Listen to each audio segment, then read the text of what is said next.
Assalamualaikum warahmatullahi wabarakatuh. Saya Roy Martin, calon guru penggerak Angkatan 9 dari SMP Negeri 5 Muara Siram, Kabupaten Kutai Barat, Provinsi Kalimantan Timur. Dalam kesempatan ini saya akan memaparkan koneksi antar materi saya pada modul 3.2 yang membahas tentang pemimpin pembelajaran sebagai pengelola aset. Nah, sebagai pemimpin pembelajaran yang mengelola sumber daya yang ada, baik di kelas, di sekolah maupun di masyarakat sekitar, membutuhkan ketelitian, kejelian untuk bisa mengidentifikasi, kemudian juga mengorkestrasi, kemudian juga memanfaatkan sumber daya itu secara optimal dan efisien sehingga dapatkan hasil yang berdampak guna bagi sekolah, bagi kelas, pendidikan secara umum maupun masyarakat sekitar yang keseluruhannya sebenarnya memiliki potensi yang unik. Namun kita perlu lebih jeli lagi menggali potensi tersebut. Nah, pengelolaan sumber daya yang tepat tentu akan memberikan dampak yang efektif atau dampak langsung yang lebih baik dalam kualitas pembelajaran. Kita ambil contoh ketika anggaran kita gunakan atau kita anggarkan sesuai dengan indikator pada rapor pendidikan, kita bisa melihat di sana lemahnya kita di mana, kemudian dalam anggaran tersebut kita alokasikan, maka ini secara langsung akan berdampak kepada murid. Nah, kemudian kita juga dapat mengidentifikasi kondisi sosial daerah kita.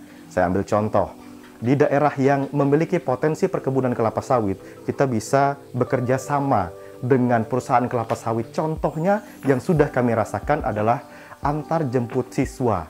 Ini merupakan prasarana yang mendukung proses pembelajaran juga. Ini merupakan modal lingkungan yang bisa kita kaitkan juga dengan modal sosial yang tentunya akan berdampak langsung pada proses pendidikan kita. Kemudian juga dapat kita identifikasi lebih lanjut, di lingkungan kita ini memiliki beragam suku, beragam etnis, beragam budaya yang kemudian diagregasi di dalam sekolah, sebuah institusi yang seyogianya memberikan dampak atau sebagai pelestari budaya, kita bisa menjadikan hal tersebut sebagai kekuatan. Konteksnya di sini adalah perbedaan bukan sebagai kekurangan, namun perbedaan sebagai bagian dari kelebihan di sekolah kita. Saya ambil contoh juga, ada sekolah di daerah kami, lingkungan kami yang cukup terkenal, kemudian sekolah ini mengidentifikasi bahwa di lingkungan mereka masih terdapat banyak tumbuhan. Mereka lestarikan itu dan dijadikan sebagai sekolah yang berorientasi pada alam. Nah, modal alam dan modal lingkungan ini adalah salah satu modal yang dapat kita jadikan sebagai aset, yang dapat kita jadikan sebagai ciri khas dari sekolah kita. Nah, berikutnya berbicara mengenai keterkaitan pemimpin pembelajaran sebagai pengelola sumber daya, apa saja kaitannya dengan materi-materi yang lain. Nah, tentu kita sudah melewati materi 1 pada modul 1, modul 2, dan sekarang sudah masuki modul 3. Ada banyak sekali hal-hal yang berkaitan secara langsung dengan materi ini. Pertama, tentang filosofi pendidikan Ki Hajar Dewantara. Saat ini, pada modul ini, kita berbicara mengenai aset. Filosofi pendidikan Ki Hajar Dewantara ketika kita kontekstualkan dengan lingkungan juga merupakan aset warisan dari bangsa ini yang dapat kita integrasikan dalam setiap aktivitas pembelajaran maupun dalam interaksi antar guru dan sesama pendidik lainnya. Nah, juga di sini ada visi misi sebagai guru penggerak. Visi misi sebagai guru penggerak ini tentunya kita bisa berbeda-beda tergantung dengan situasi, kondisi, atau kodrat alam di mana tempat kita berada. Nah, visi misi ini dalam menyusun visi misi akan lebih berbobot ketika saat menyusun visi misi ini kita sudah mengidentifikasi aset sekolah kita sebagai bahan bagaimana kita mencapai visi itu melalui misi-misi yang kita susun. Lalu ada juga membahas tentang budaya positif. Budaya positif ini berkaitan dengan sosial. Budaya positif ini berkaitan dengan pembiasaan sosial. Budaya positif ketika sudah terbiasa dalam interaksi yang saling membangun, ini juga merupakan aset yang dapat kita jadikan sebagai sumber kekuatan pendidikan kita. Lalu kita juga sudah membahas tentang pendidikan untuk memenuhi kebutuhan murid, kita menghamba kepada murid. Nah, dalam hal ini, apa keterkaitannya dengan aset? Aset dapat kita lihat aset para pendidik yang ada di lingkungan sekolah kita. Apa kelebihan masing-masing pendidik? Masing-masing pendidik memiliki power yang berbeda, memiliki metode, teknik, strategi yang berbeda. Ini kita identifikasi sebagai aset atau kekuatan yang dapat membantu proses kita menghamba kepada murid dalam bentuk pengabdian kita. Lalu juga ada pembelajaran sosial emosional. PSE atau pembelajaran sosial emosional ini penting sekali dimiliki oleh pendidik maupun kepala sekolah. Karena di sini seseorang yang dapat mengelola emosi dengan lebih baik tentu menjadi aset yang berharga bagi sekolah.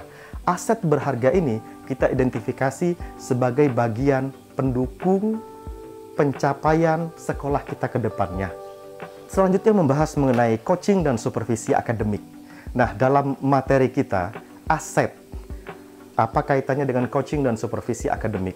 Coaching dan supervisi akademik ini memiliki tujuan untuk mengenali atau mengidentifikasi permasalahan apa, lalu mencarikan solusinya sedemikian rupa sesuai dengan konteks permasalahan. Lalu, kemampuan coaching dan kemampuan supervisi akademik ini juga merupakan aset tak benda atau intangible asset yang dapat digunakan oleh pendidik, oleh kepala sekolah, oleh guru dalam melakukan interaksi, baik interaksi dengan siswa maupun antar sesama teman sejawat. Berikutnya adalah mengambil keputusan berdasarkan prinsip kebajikan. Apa hubungannya dengan aset? Aset yang banyak, aset yang kita identifikasi, aset yang selama ini sudah kita kelola, tentu saja menjadi bagian pencapai dari visi misi kita. Aset-aset tersebut mendukung untuk kita mencapai visi melalui misi kita. Nah, dalam hal ini pasti kita menemui beberapa hal yang berbeda, beberapa pandangan berbeda, konflik of interest yang mungkin saja dapat memperkeruh suasana. Nah, aset-aset yang banyak atau yang sudah kita identifikasi ini mengharuskan kita memiliki kemampuan mengambil keputusan yang bijak berdasarkan nilai-nilai kebajikan dan lingkungan setempat atau kebajikan juga secara universal. Nah, pengetahuan atau kemampuan mengambil kebajikan ini dalam memutuskan sesuatu membuat pengelolaan aset tentunya akan menjadi lebih baik lagi, lebih efektif, lebih efisien, lebih berdampak guna secara langsung bagi dunia pendidikan terutama dalam lingkup sekolah kita. Nah, ini adalah bagian yang paling saya sukai pada modul 3.2 ini. Apa hubungan sebelum dan sesudah saya mengikuti modul ini? Yang pertama, ketika saya belum mengikuti modul ini, saya melihat bahwa segala sesuatu itu sulit diidentifikasi, dan kemudian hubungannya setelah saya melihat atau mengikuti modul ini, saya merasa bahwa selalu ada silver lining atau hal positif yang dapat kita kaitkan di dalam proses kita mengelola aset yang ada di sekolah. Kemudian apa yang berubah? Pemikiran apa yang berubah pada diri saya setelah mengikuti atau mendapatkan materi ini? Yang pertama, saya bisa melihat segala sesuatu dari sudut pandang yang positif, dari sudut pandang yang konstruktif, dan melihat segala sesuatu selalu memiliki sisi yang lebih baik, sisi solusi. Menurut saya, memang kita tetap boleh melihat sesuatu dari sudut kurangnya, akan tetapi hal tersebut tidak harus lebih dominan daripada sikap positif kita. Karena ketika kita berdasar pada hal-hal yang negatif, maka hal tersebut akan mempengaruhi hasil yang ingin kita capai dalam menentukan visi misi kita, karena aset yang kita lihat adalah aset-aset negatif, bukan aset-aset positif.